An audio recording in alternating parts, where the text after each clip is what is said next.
Assalamu alaikum wa rahmatullahi ta'ala wa barakatuhu. Ɗan uwa masu kallon mu barkamu da sake saduwa a tashar mai albarka. Za ku ci gaba da kallon karatun tafsirin Alƙur'ani mai girma daga bakin Modibo Maudu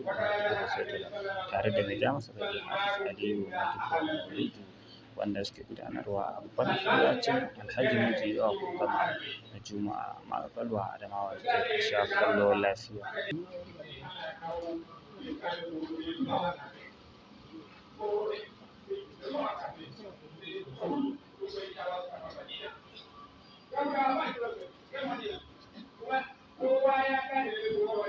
Ai san musu yaƙi ba su yi yaƙi ba, Allah kawai ya yaƙi kafirai Qurayshawa da wayannan Yahudawa da suke cikin gari. To da suka tafi sai Annabi sallallahu alaihi wasallam sai ya tara sahabba aka sake shawara game da wayannan Yahudawa wanda suka yanke menene suka warware alƙawari. Banu Qurayza ne da Banu Nadir su ne Yahudawa a lokacin a wannan wuri su ne suka warware alƙawari. Ƙarshe dai sai aka yanke hukuncin kashe dukkan maza wanda suka balaga a cikin Banu Qurayza, sannan aka kori dukkan magidanta da matansu a dangin Banu Nadir, amma su bar gidajensu da abin da ba za su iya ɗaukawa. Kowa ya tafi da matarsa da 'ya'yansa da abin da zai iya ɗaukawa, abin da ba zai iya ɗauka ba ya bari da gidansa. Aka kashe Banu Qurayza, aka kori Banu Nadir. Allah ya ba Annabi sallallahu alaihi wasallam da musulmai nasara. To ire-iren wayannan hayar suke su ahlul kitabi daga saukan wannan aya mu'jizan Annabi ya tabbata sallallahu alaihi wasallam cewa su ahlul kitabi ba za su taɓa samun nasara kan musulmai ba. La yadurrukum illa adha wa yuqatilukum yullukum adbarakum ma la yunsarun. Sannan kuma ba za a taimake su ba. Allah ba zai taimaki ahlul kitabi akan musulmai ba. Idan ka gani ma'abota littafi sun yaƙi da musulmai sai suka sami nasara akan musulmai, nasarar da duniya za ta yi shaidan cewa lalle an fatattaki musulmai, to laifin a wajen musulmai ne. In an bincika sai a samu akwai wasu laifuffuka da suka tattare a wajen musulmai yasa ahlul kitabi suka samu nasara a kansu. In ba haka ba har duniya ta dade ayan tana aiki. Misali, idan musulmai suna zuwa garurukan ahlul kitabi su yi ta zinace da su, wayancan din sai su ɗauki ciki sai su haifi yaran su zama mazaje gwaraze, amma fa sun tashi a garin ahlul kitabi, amma fa ainihin yaran musulmai ne, amma ba su tashi da musulunci ba. To idan yaƙi ya tashi tsakanin ahlul kitabi da musulmai, su mafi yawa duka masu yaƙin cikin mutanen ahlul kitabi ƴaƴan musulmai ne, ba ainihin ƴaƴan ahlul kitabi ba. To in sun zo sai su karkace abin da ƴan uwansu musulmai, su karkace su domin dama ƴaƴan zina ne, kuma waɗannan da ake kashewa su ne suka je gari suka yi zina aka haife su. Na ɗaya kenan. Hanya ta biyu ita ce da gaske musulmai su ne suka yi zalunci. Musulmai su ne suka yi zalunci, ko sun ci musu gonakinsu, ko sun ɗauka musu dukiyoyinsu, ko kuma sun yi wani abu dai wanda a shari'ar musulunci ma an tabbatar zalunci ne.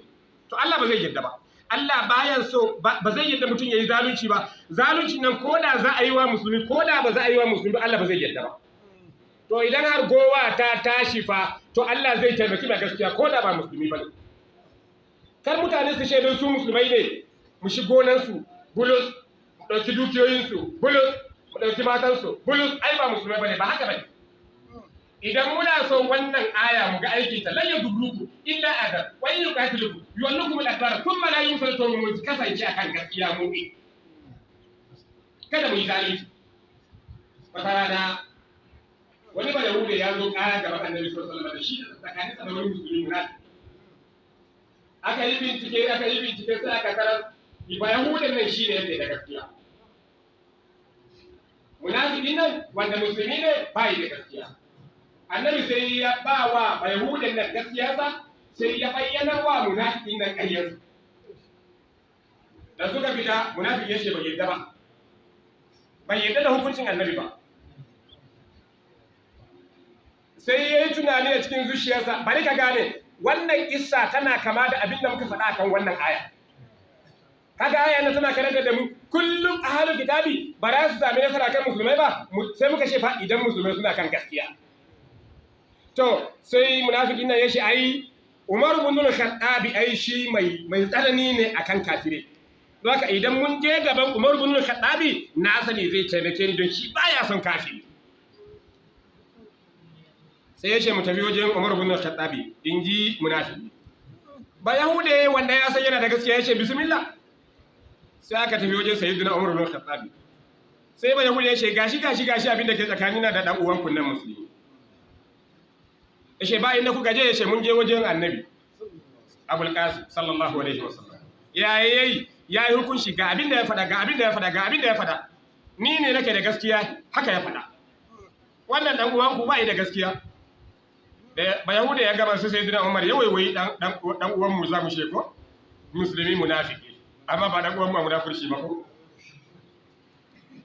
dan uwan mu ne a musulunci amma munafiki ne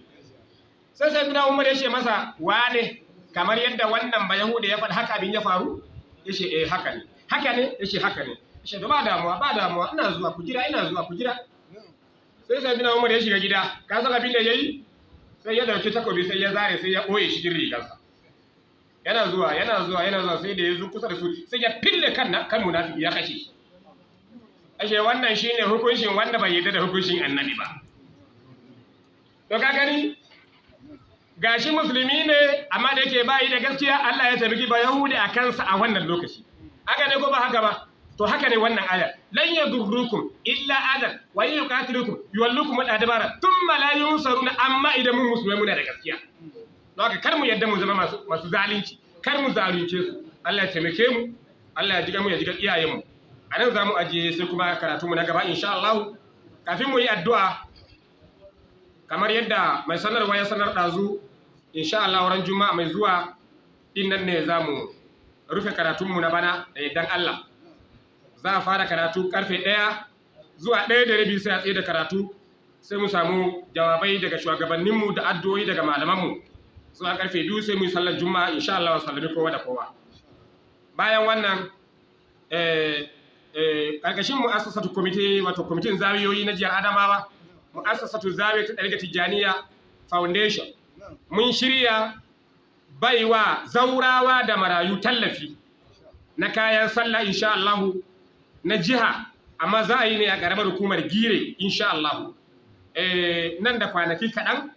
kuma ga wanda yake da niyya da yake akwai masu sauraron mu wurare da nesa da dama ga wanda yake da niyya yana so ya sa taimakonsa a account mun nada committee akwai wani tsohon ma'aikacin gwamnati mai suna Alhaji Usman Bubbo yana Jimaita akwai sakatarensa Dr. Umar Kawu yana Gire su ne muka nada da wasu membobinsu su ne committee masu karɓan wannan taimako mu ma mun tura namu taimako kuma mutane da yawa sun tura taimakonsu wasu sun tura ta hanyar akawu ne da mutum zai tura ga number ɗin kamar haka 1 0 1 0 2 3 4 9 7 wato 1 0 1 0 1 2 3 4 9 7 wannan shine number account kuma bankin din UBA ne sunan wanda za a gani kuma shine Bobbo Usman idan mutum yana so ya tuntube shi ko ya tura kudi ko yana so ya ganshi shi shugaban kwamitin din ga number wayarsa kamar haka 0 8 0 6 9 0 9 1 3 7 4 wato 080 6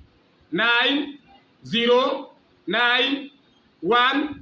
3 7 4 wannan shine lambar shaman ɗin kwamiti mai karɓar tallafi na zaurawa da marayu da kwamitin zawiyoyi na jihar Adamawa na wannan shekara ta 1443 hijiriya kuma 2022 miladiya. Allah ya ba mu iko, Allah ya jiga mu ya jiga iyayenmu,